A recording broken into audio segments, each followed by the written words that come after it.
我就买了这么一堆垃圾。今天实在忍不住了啊，咱好好唠一唠。先是这个啊，全网都在推的小奥汀的遮瑕，月销居然5万加，我都服了啊！他们官网上一共有6个色号，给你们看啊。这像不像就只有俩色号？我选择恐惧啊，我6个色号都买回来了，600多块钱呢，我拿回来一试色啊，我人傻。这是人类的色号吗？你们是对人类有误解呀，还是对颜色有误解？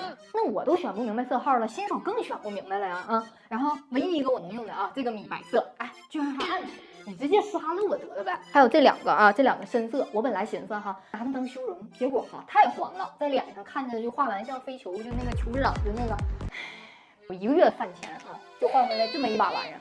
我太愚昧了啊，是我愚昧了。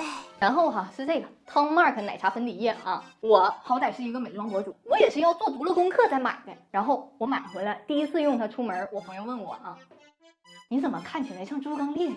你不是干皮吗？因为我用了 Tom Mark 奶茶粉底液呀。然后我又给了他第2次机会，这个我男朋友问我，你怎么看起来气色这么不好？是得病了？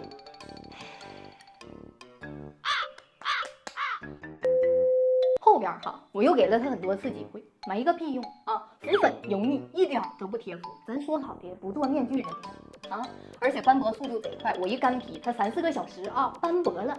就你这东西做的还不如人家这完美日记的新品呢啊！